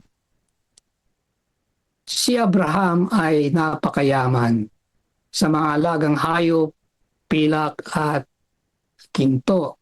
Yan ang panukat ng panahong yan ng Biblia ng yaman, yung dami ng hayop, pilak at ginto. At mayaman si Abraham. At itong si Melchizedek na siyang binigyan ni Abraham ng 10 bahagi ng lahat. Hebreo 7:1 at 2. Naging tapat si Abraham sa pagkilala ng tunay na may-ari. Kaya siya ay mayaman at wise. Hindi katulad noong nabasa nating lalaki sa pasimula ng ating pag-aaral, mayaman ngunit hangal. Sa panampalataya, si Abraham ay tumalima. Inasahan ang bayan na nagtayo at gumawa ay ang Diyos. hindi naman natamasa ni Abraham ang Kanaan. Hindi niya natirahan yan. Ngunit alam ni Abraham na merong isang Kanaan na para sa kanya. Doon niya ipinokus ang kanyang mga mata. Hindi ang Kanaan dito sa lupang ito, kundi ang Kanaan na hinahanda ng Panginoon para sa mga magiging tapat sa Kanya bilang tugon sa katapatan ng Diyos. Yan ang mayaman na wise. At ganyan tayo na lahat. Dapat. Merong modernong halimbawa ng mayaman na wise. Sa edad na 16, ay iniwan ng batang Colgate ang tahanan upang hanapin ang kanyang kapalaran nang nasa isang barkong pangkanal. Yun ang masasakyan ng araw pag naglalakbay, canal boats. Ay sinabi sa kanya ng kapitan ng barko nung malaman ang dahilan na pupunta siya sa New York. Sabi niya, panukala niya ay gumawa ng sabon, kaya pinayuhan siya nito. Hindi magtatagal at may magiging pangunahing tagagawa ng sabon sa New York. Maaring ikaw ang taong yun. Yun ang sabi nung kapitan ng barko. Patuloy ang payo sa kanya. Subalit huwag mong kalilimutan na ang sabong gagawin mo ay ibinigay sa iyo ng Diyos. Nakakatawa ito eh. Ang sabon na gagawin niya ay hindi kanya kundi sa Diyos. No? Paano gayon? Ayon sa isang likhang kwento ito, hindi ito totoo, pero mayroong puntong ibibigay.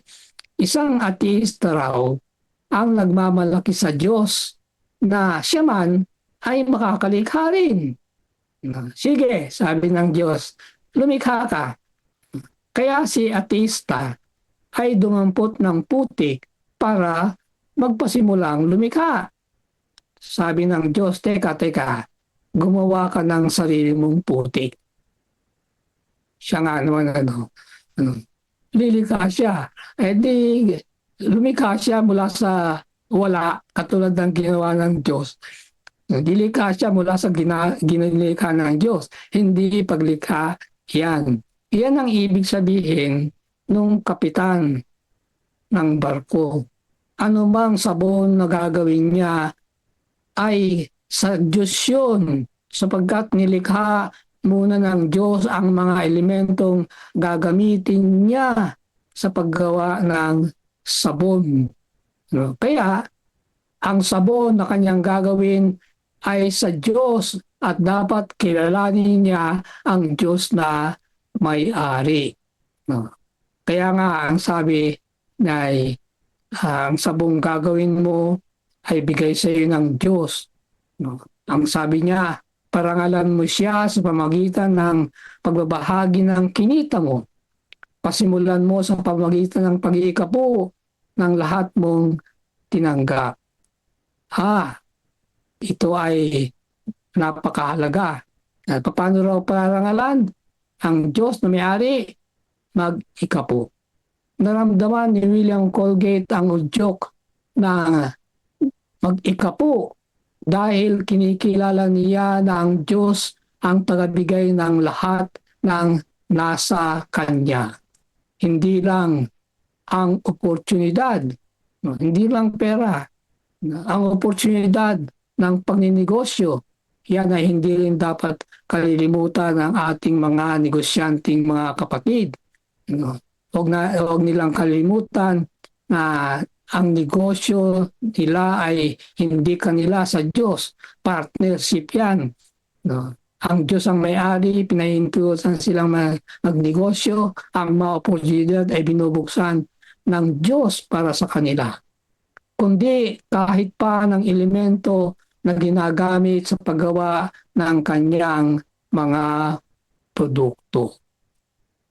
Sa unang dolyar na kanyang kinita, nagbayad si Colgate ng 10 sentabong ikapu sa Diyos at sa lahat ng dolyar na kinita niya pagkatapos noon.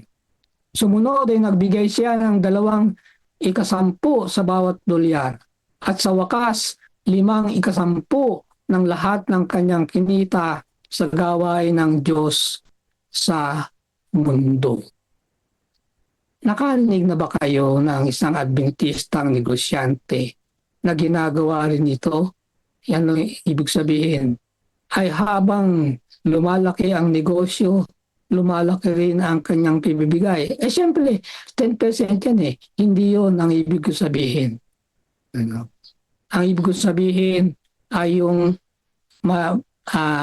lagpas sa ikapu, yung handog na habang lumalaki ang kanyang kinikita na sobra sa kanyang pangailangan, ay dapat ding lumalago ang pagbibigay niya ng kanyang handog. At hindi lamang handog, anumang pangangailangan ng iglesia sa ibang paraan at pangangailangan ng kanyang kapwa. Hindi yung pag naibigay ng ikaputhandog ay nagpapakasasa na doon sa napakaraming natitira. Sa ibang salita, kinuha ni William Colgate na partner ang Diyos sa kanyang hanap buhay. Kamusta ka, kapatid? Ang Diyos ba'y partner mo? Kung gayon, ay madadala mo ang pag-aari sa langit. Tunay nga, pag-impok kayo ng kayamanan sa langit, do'y walang naninirang insekto at kalawang at walang makakapasok na magnanakaw. Amen at amen. Amen. Amen. Amen. Amen. Amen. Amen po. Maraming salamat po.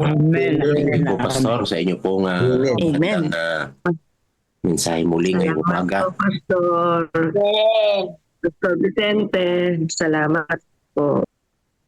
Praise the Lord, kapatid. Okay, mga kapatid, yung ating pong mga tanong ay gagather lang po natin dito sa chat box.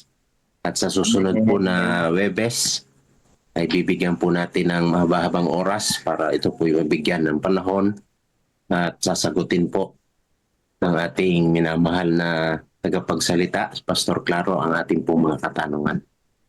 Muli, Pastor, salamat po sa panahon ninyo pinagkaloob. At ang ating pong oras ay talaga pong nagtutumulin. Tayo po ay dadako na po sa ating pong closing song and then closing prayer po ng ating pong tagapagsalita. Salamat po. Pagpalain po tayong lahat.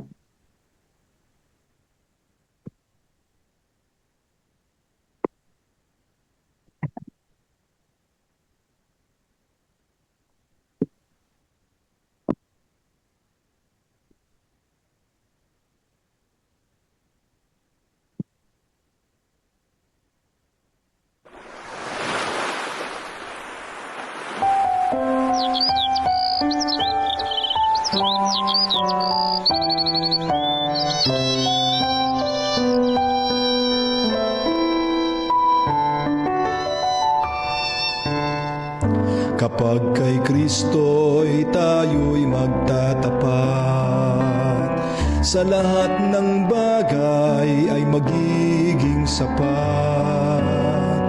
Sa bawat oras damang patnubay, tiyak na kakamtin walang hanggang buhay. Ang Diyos ay nangako sa mga taong tapat, sa lahat ng bagay ay magiging sapat. Atin siyang purihin sa lahat ng oras, awit awit ng pagluwalhati, ating itaas.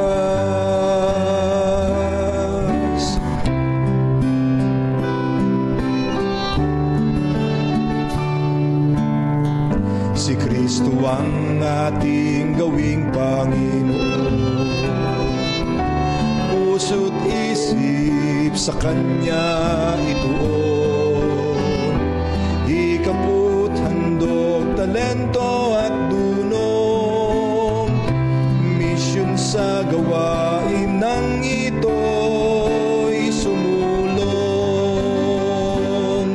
Ang Diyos ay nangako sa mga taong tapat, sa lahat ng bagay ay magiging sapat.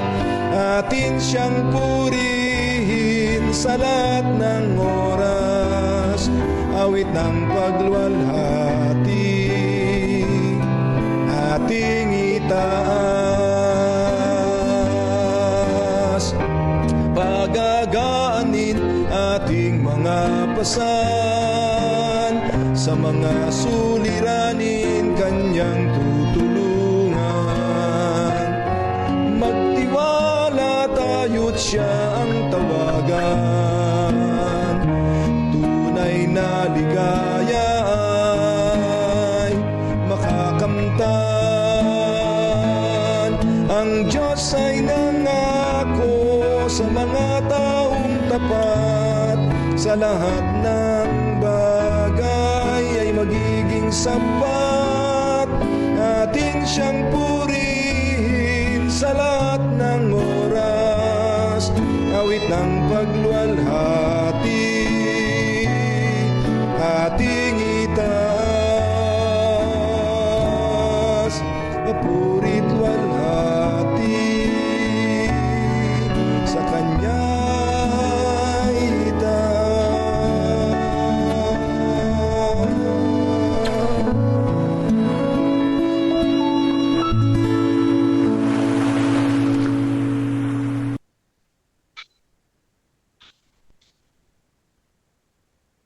Bigay po natin ang time para po kay Pastor Vicente para po sa closing prayer. Sige, tayo'y manalangin mga kapatid. Ama namin at maibiging Diyos, napakalaki pong pribilehyo ang ipinagkaloob ninyo sa amin bilang inyong mga katiwala dito sa lupa. Naway maluwalhati namin kayo sa pagiging matapat namin sa katungkulang ito. At ngayon mga kapatid, puspusin nawa kayo ng Diyos na siyang bukal ng pag-asa. Naway pagkalooban niya kayo ng kagalakan at kapayapaan sa pamagitan ng inyong panampalataya, upang mag-umapaw ang inyong pag-asa sa pamagitan ng kapangyarihan ng banal na Espiritu. Amen. Amen. Amen. Tutuin tayo. Amen. Amen. Amen. Amen. Amen. Amen. Vision statement. Make disciples of Jesus Christ who live as loving witnesses and proclaim to all people the everlasting gospel that will be angels' messages in preparation for His soon return.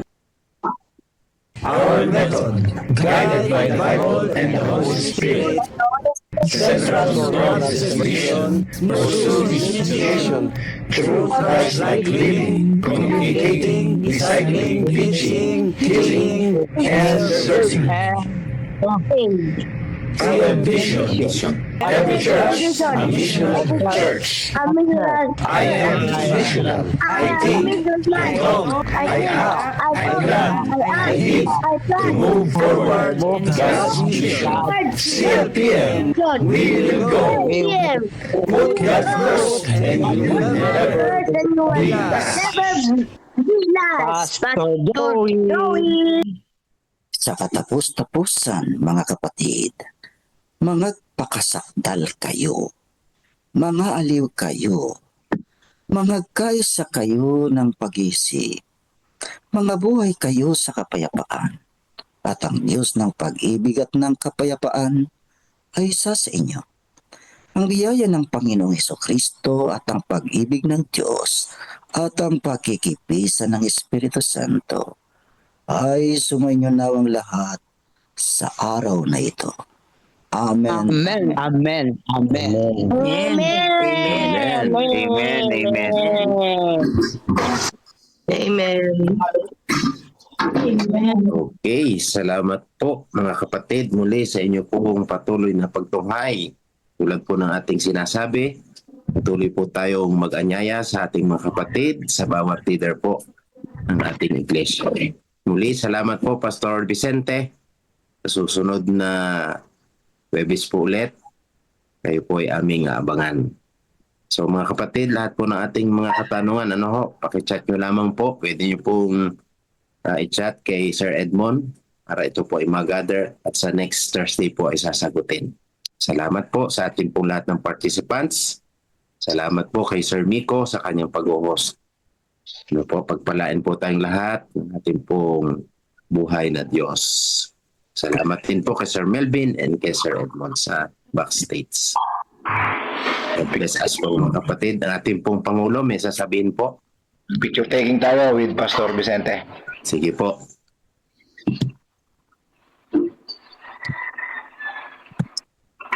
Okay, open po natin ang ating mga cam. Tayo po ay magpipicture. Ang ating communication dyan, si Atinet, mahusay. Maminet. Nasa AWR po ata. Assist kasi si Mami Netay nasa AWR na. Webis pa lang ngayon, si Kuya Brother Edwin yan. Sige po, Sir Edmond. Hindi ko marunong. Brother Melvin.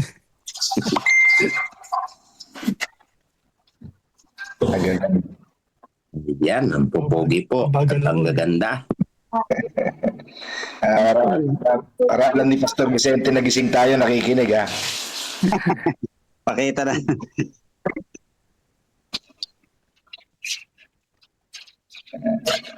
Ang ating pong viewers sa FB ay nasa 42. Buhay pa kaya yung video ni Pastor Vicente? Kanina po ay pumalo tayo ng 235 sa Zoom. Amen. Praise the Lord. Okay. Thank you very much po, mga kapatid. Happy God first morning. Salamat po sa inyo. God first morning. Salamat po sa inyong kasigasigan mga kapatid. Pastor Vicente.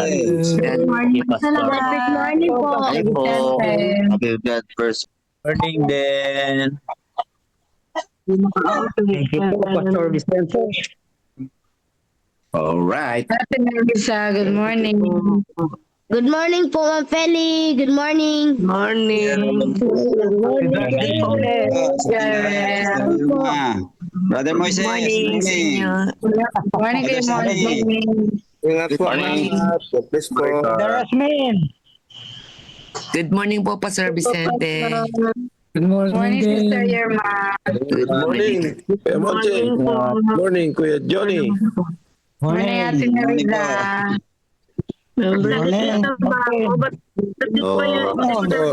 Tayo po ay bibilangan na ni Sir Edmond. Morning po, Brother Melvin. Morning po sa ating lahat. Good morning sa inyo. Nakikita pala ako talaga? 4, 3, 2, 1. Bye!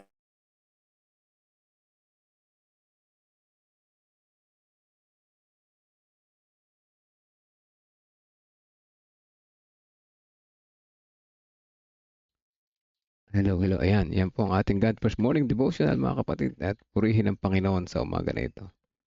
God First Morning po sa atin lahat.